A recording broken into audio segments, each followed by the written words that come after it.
Un grand salut à tous et à toutes. En cette année de naissance de Frantz Fanon, il nous paraissait important de honorer la pensée de Fanon. Nous savons que aujourd'hui, les révolutionnaires entiers reconnaissent l'importance des apports théoriques faits par Frantz Fanon, ce prestigieux fils de notre pays, la Martinique. Mais si de toutes parts on voit brandir l'étendard de Fanon, le comportement politique de certains révèle du double jeu. Surtout dans notre pays, la Martinique, où le colonialisme français essaie par tous les moyens de détourner le peuple martiniquais de la voie de sa libération nationale. Il nous semble dans ces conditions nécessaires de découvrir ce qui se cache derrière Fanon pour mieux le trahir. Nous les reconnaîtrons en mettant face à face la parole de Fanon et leurs pratiques concrètes. Abordons pour commencer la problématique de la décolonisation. Ce que nous enseigne Fanon. La décolonisation qui se propose de changer l'ordre du monde est, on le voit, un programme de désordre absolu, mais ne peut être le résultat d'une opération magique, d'une secousse naturelle ou d'une entente à l'amiable. Disloquer le monde colonial ne suffit pas qu'après l'abolition des frontières, on aménagera des voies de passage entre les deux zones. Détruire le monde colonial, c'est ni plus ni moins abolir une zone, enfouir au plus profond du sol ou l'expulser du territoire. L'histoire des pays soi-disant décolonisés en Afrique et dans lesquels les colonialistes français avaient pu installer des voies de passage entre deux zones prouve combien Fanon a raison. Ces voies de passage ont permis des accords léonins, souvent secrets, perpétuent le pillage des ressources et l'installation des dirigeants adoubés par la France. Les présidents rebelles étant carrément assassinés par l'État colonial. L'offensive menée aujourd'hui par le Burkina Faso, le Mali, le Niger illustre la vérité qu'en enfouissant le monde colonial au plus profond du sol, en l'expulsion du territoire, on peut accéder enfin à la véritable décolonisation et donc à la souveraineté. Il est incontestable que des gens qui chantent les louanges de Fanon et qui, dans le même temps, revendiquent le renforcement de la continuité territoriale et implorent que l'État français nous octroie une généreuse évolution institutionnelle, fermant les yeux sur la permanence de la scélératesse manifestée depuis 5 siècles par la bourgeoisie colonialiste française, feignant d'ignorer la mauvaise foi que les gouvernements français successifs étaient en sabotant le processus d'autodétermination en Kanaki et en occupant illégalement l'île comorienne de Mayotte. Il est incontestable, disons-nous, que ces gens se cachent derrière Fanon pour mieux le trahir. Certains, et ceux-là, tenteront de se dédouaner, jurant de leur bonne foi, ils devront reconnaître la cruauté des colonialistes et justifiant leur choix à coup d'arguments imparables. Le peuple n'est pas prêt, le peuple est aliéné, le pays est trop petit pour envisager la lutte armée. Il ne nous reste donc que les élections. C'est donc le réalisme qui nous commande à chercher un compromis avec la France. Autant d'arguments sur lesquels nous reviendrons plus loin, qui confirment une volonté manifeste de mystification et qui sont en contradiction totale avec la pensée de Frantz Fanon. En effet, que nous apprenons Fanon à ce sujet? Cette notion de compromis est très importante dans le phénomène de décolonisation, car elle est loin d'être simple. Le compromis, en effet, concerne à la fois le système colonial et la jeune bourgeoisie nationale. Les tenants du système colonial découvrent que les masses risquent à tout moment de détruire le sabotage des ponts, la destruction des fermes, les répressions, la guerre frappe l'économie durement. Compromis également pour la bourgeoisie nationale qui se discernant pas très bien les conséquences possibles de ce qu'ils font, créant en réalité la réalité d'être balayée par cette formidable bourrasse. Il ne cesse de dire aux colons, nous sommes encore capables d'arrêter le carnage. Les masses ont encore confiance en nous. Faites vite, si vous ne voulez pas, tout peut compromettre. Un degré de plus, et le dirigeant du Parti nationaliste prend ses distances vis-à-vis de cette violence. Il affirme hautement qu'il n'a rien à faire avec ces moumous, avec ces territoires, avec ces égorgeurs. Dans le meilleur des cas, il se cantonne dans un mouvement slang entre les terroristes et les colons et se prétendent volontiers comme interlocuteurs. Dans cette citation, l'expérience transmise par Fanon nous enseigne que le compromis est toujours dicté par le fait que bourgeoisie colonialiste et bourgeoisie nationale sont également conscientes des risques que leur fait courir un mouvement populaire et de décolonisation.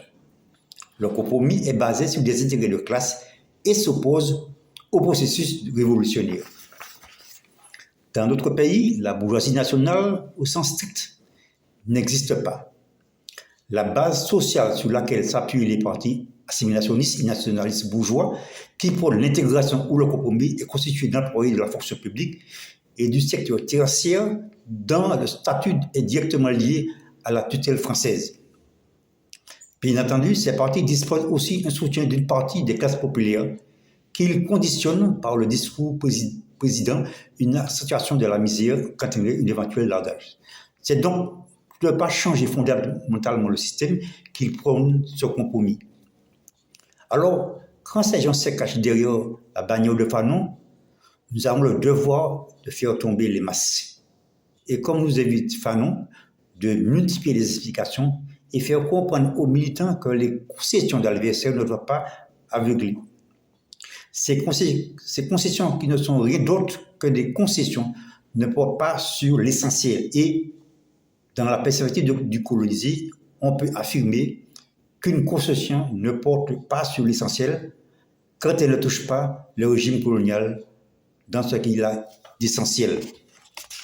Alors, au-delà de la question du compromis et de la concordance des intérêts de classe, il est important de signaler la collusion idéologique entre bourgeoisie nationale et les intellectuels colonisés. Dans la période de libération, dit Fanon, la bourgeoisie colonialiste cherche avec fièvre des contacts avec les élites. C'est avec ces élites qu'est entrepris le fameux dialogue sur les valeurs. Ces élites qui, depuis toujours, on le sait, ont été formatées dans les écoles et les universités instituées par les colonialistes, ne jouent que par la République, que de sa pseudo-démocratie, vantent les vertus de la laïcité et du libéralisme économique, fiers de vivre dans la patrie des droits de l'homme. Ces valeurs, qui semblent en oublier l'âme, se révèlent inutilisables parce qu'elles ne concernent pas le combat concret dans lequel le peuple est engagé. Et d'abord, l'individualisme. L'intellectuel colonisé avait appris de ses maîtres que l'individu doit s'affirmer. La bourgeoisie colonialiste avait enfoncé à coups de pilon dans l'esprit du colonisé l'idée d'une société d'individus où chacun s'enferme dans sa subjectivité, où la richesse est celle de la pensée.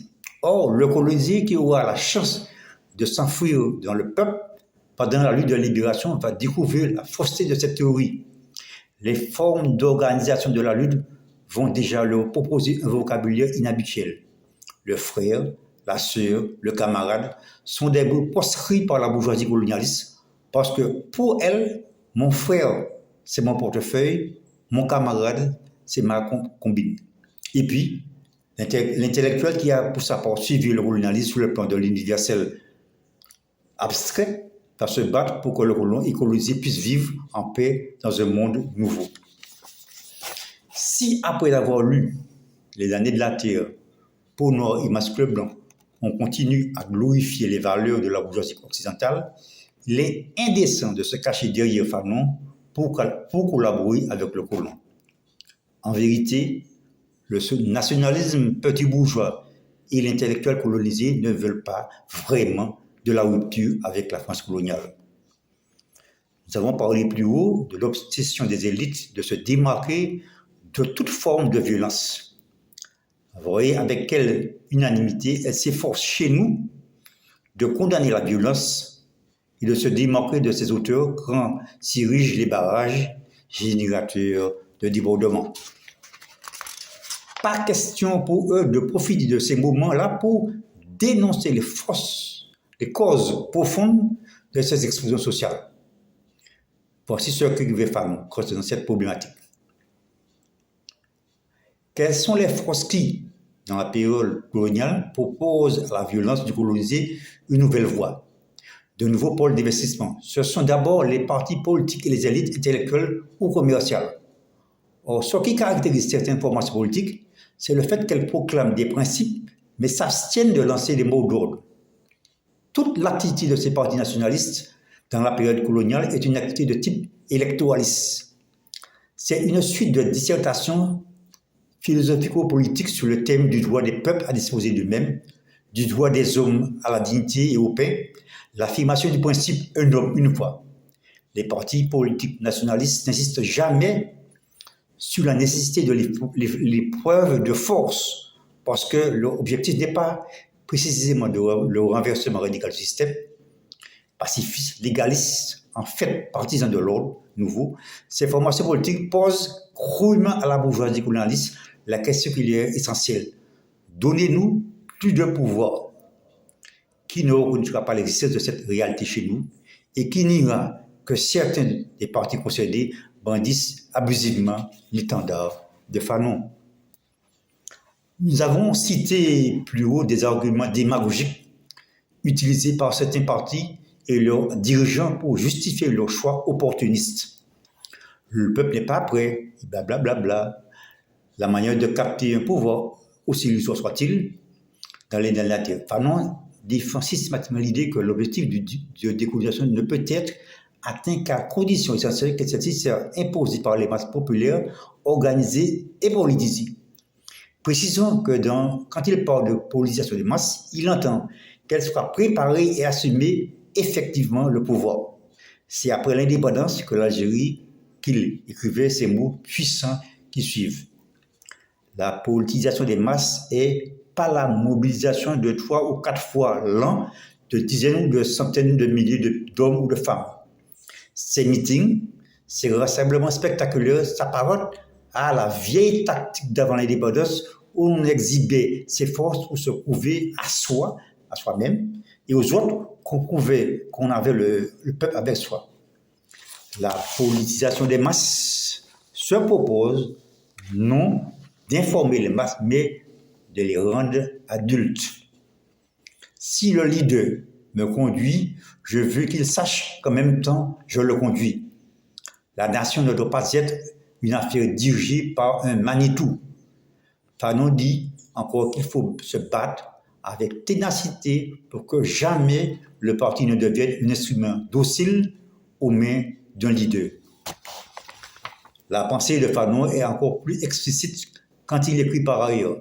Dans un pays sous-développé, l'expérience prouve que l'important n'est pas que 300 personnes conçoivent et décident, mais que l'ensemble, même au même prix du temps, double ou triple, comprennent et décident. En fait, le temps perdu à humaniser le travailleur sera rattrapé dans l'exécution. Les gens doivent savoir où ils vont et pourquoi ils vont. L'homme politique ne doit pas ignorer que l'avenir restera bouché tant que la conscience du peuple sera rudimentairement primaire. Les masses doivent pouvoir se réunir, discuter, proposer, recevoir des instructions. Les citoyens doivent avoir la possibilité de parler, de s'exprimer et d'inventer. Ici encore, se trace une ligne claire de démarcation entre ceux qui mettent en application la pensée de Fanon et les opportunistes qui la trahissent.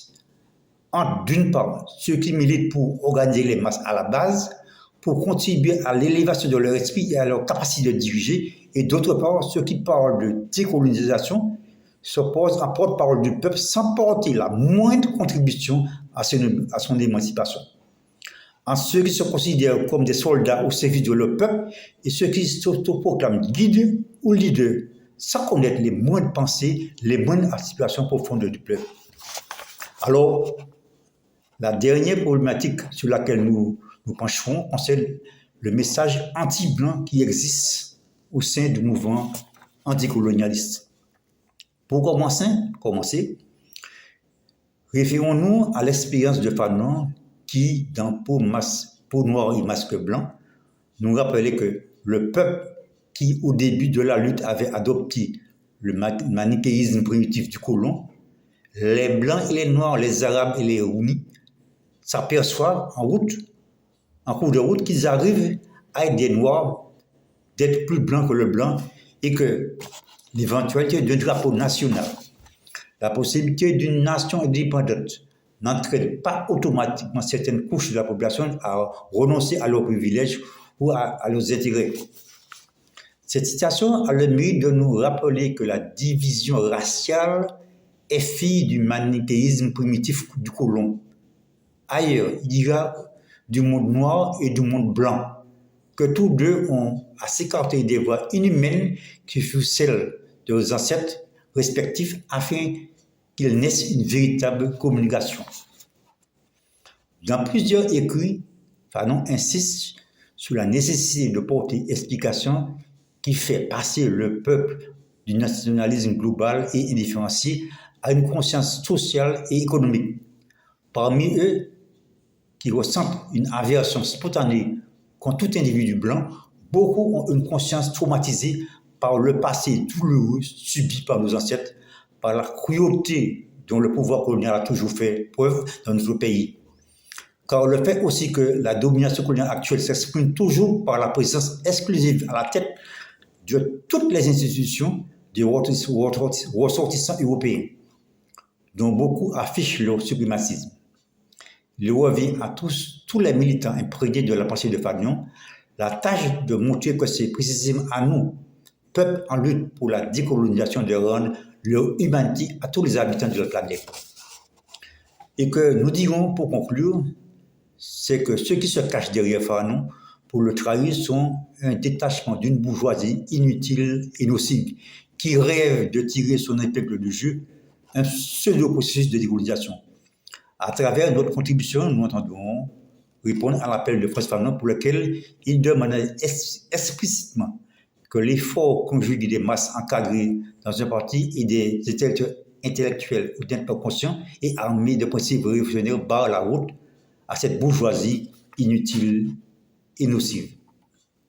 Nous aurons pu aborder plusieurs autres aspects pour tracer la ligne de démarcation entre ceux qui sont fidèles à la pensée de Frantz Fanon et ceux qui se livrent au double jeu, mais nous croyons que les éléments présents sont suffisamment significatifs.